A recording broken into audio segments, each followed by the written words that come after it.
Ta'ala, kita jangan kacau. Besok jangan umpat imam tu, berdosa nanti. Kalau orang dah ada ilmu, bila lihat imam tu baca dengan jahra macam sembahyang Jumaat, baca dengan kuat waktu sembahyang Zuhur, apa yang dibaca?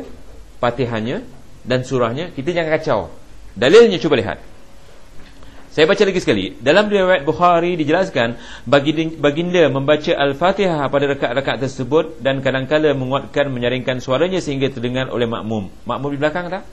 Kalau sekarang pakai mikrofon satu kampung boleh dengar tak? Boleh. Okey, cuba lihat 77. Cuba lihat 77, Bukhari dan Muslim, yakni muttafaq alaihi. Hadis Bukhari dan Muslim, muttafaq alaihi, bukan main-main. Pernah dengar macam ni, orang sembahyang macam ni? Tak pernah. Kita pun tak pernah dengar ya. Hari ini baru alhamdulillah kita tahu. Pernah dengar? Pernah solat di belakang orang seperti itu? Tak pernah. Besok jadi imam tak berani buat di masjid? Sekali-sekali. Kalau di masjid besok kena pecat kau jadi imam. Boleh ingat insya-Allah sahabat? Kalau di rumah kata-kata hantar jadi imam, di belakang isteri jadi makmum. Sekali-sekali kita boleh buat sembahyang asar. Begitu juga sembahyang zuhur. Tapi jangan selalu, kalau hari-hari tidak boleh. Ya, kita teruskan.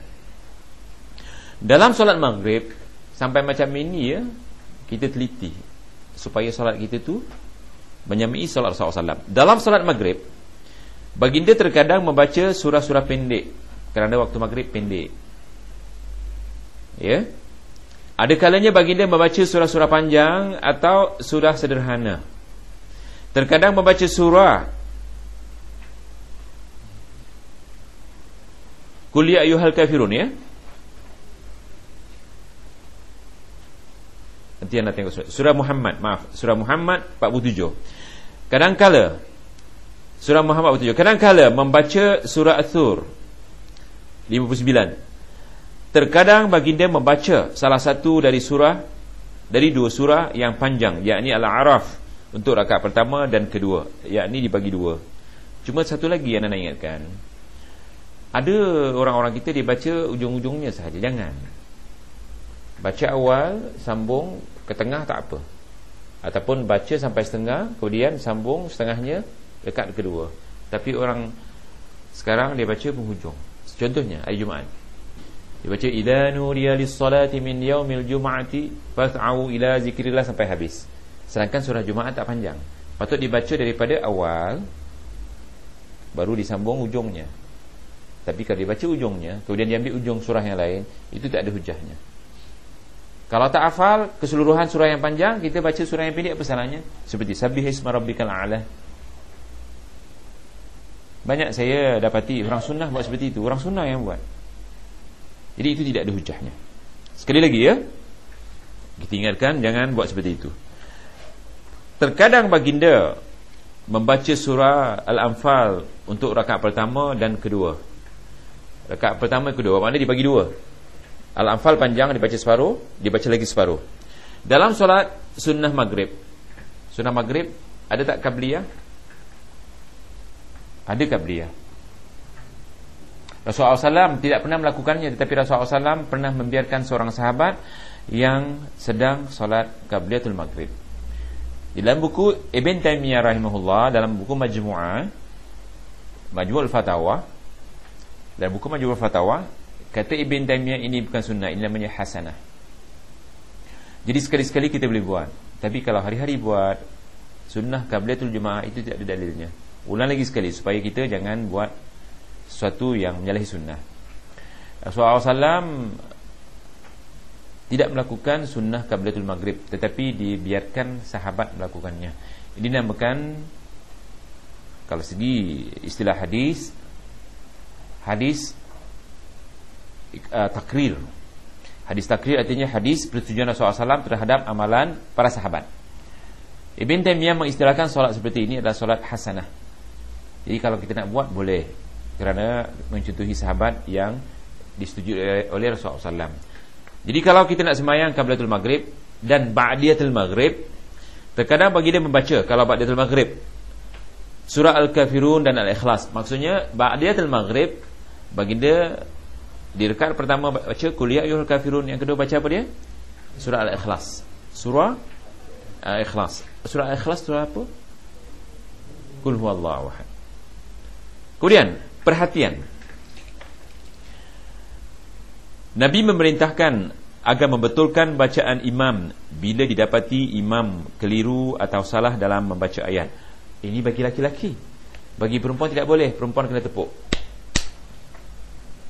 Tepuk. Tapi bukan tepuk gini. Tepuk gini, tepuknya majus. Dia tepuk di belakang. Tepuk seperti ini majus. Apa arti majus? Penyembah berhala. Di Mekah, orang-orang jahiliyah dulu sebelum Nabi Muhammad diutus, di antara cara mereka tawaf, mereka bersiul dan mereka tepuk tangan. Agaknya kenapa? Tak tahu ceritanya. Kita boleh lihat dalam tafsir Ibn Kathir, mereka ni percaya kalau mereka nak tawaf, kena beli baju baru. Baju yang dia dah bawa maksiat, minum arak ke, berzina ke, mencuri ke, cakap bohong, dia cakap baju ni dah bawa maksiat. Jadi dia kena beli baju baru untuk tawaf. Tapi tak semua mampu. Akhirnya dia pergi tawaf tengah-tengah malam, dia bogil. Bogil, telanjang bogil. Oleh kerana bila telanjang bogil, diberi isyarat orang datang jangan bawa lampu. Apa dia isyaratnya? Bertepuk sampai bersiul. Bertepuk bersiul. Jadi orang tahu bahawa banyak orang telanjang tu. Bayangkanlah, pada masa itu macam-macamlah berlaku bila ramai. Antaranya meraba. Biasalah. Itu ibadahnya orang jahiliyah. Makanya kita dilarang man tashabbaha biqaumin fahuwa minhum. Siapa menyerupai satu kaum, jadilah kaum itu. Jadi bagi wanita, kalau imam salah baca, kalau suami jadi imam salah baca, tepuk di belakang. Tepuk macam mana? Di belakang. Jangan tepuk ni. Berapa kali ditepuk, jadi masalah. Tapi bagi laki-laki jangan bertepuk. Tepuk itu bagi perempuan. Bagi laki-laki baca apa? Dibetulkan. Bagi laki-laki dibetulkan, bukan menepuk. Kalau hafal, kalau tak hafal, tak boleh buat apa. Macam imam semalam dia baca di belakang. Sama ada orang yang ikut solat membetulkan ataupun yang tak ikut solat. Tapi pada masa itu anak jauh. Orang tak ikut solat boleh betulkan. Katakan saya tak ikut solat, imam tu salah, boleh tak saya betulkan? Ya, saya kena betulkan. Tidak semestinya makmum. Boleh faham ini? Itu sebab kenapa kita katakan kalau imam membaca kita kena diam, supaya kalau imam salah kitalah membetulkannya. Tapi kalau sibuk-sibuk kita baca, kalau imam salah, memang tak ada orang yang betulkannya. Kita teruskan.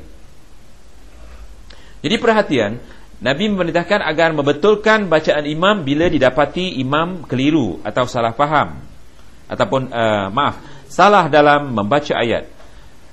Rasulullah SAW bersabda, "Shalla salatan faqara'a fiha falubbisa 'alaihi falamma insarafa qala li Ubay, asallaita ma'ana? Qala na'am. Qala fama mana'aka an taftaha 'alayya." Nabi SAW salat, lalu baginda mengalami kekeliruan dalam membaca Al-Quran. Kalau Nabi ada keliru membaca Al-Quran, ini kalau kita lihat hadisnya adalah hadis yang sahih. Ini untuk menjadi pelajaran bagi kita.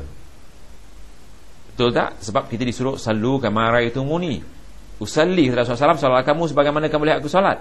Bermakna kalau Rasulullah SAW keliru membaca, disuruh betulkan. Bermakna kalau imam yang bukan Rasulullah SAW keliru baca, bermakna kita juga kena betulkan. Jadi di sini cuba lihat. Kata Rasulullah SAW, Nabi SAW solat, lalu baginda mengalami kekeliruan dalam membaca ayat Quran. Tatkala selesai, baginda bersabda kepada Ubay bin Ka'ab, "Apakah engkau tadi solat bersamaku?" Jawabnya, "Iya." Sabdanya, "Mengapa engkau tidak mahu membetulkan kekeliruanku?" Ya. Di antara surah yang kadang-kadang kita keliru, dalam surah Fabi ayyi ala'i rabbikuma tukadziban, banyak orang keliru kerana diulang banyak kali.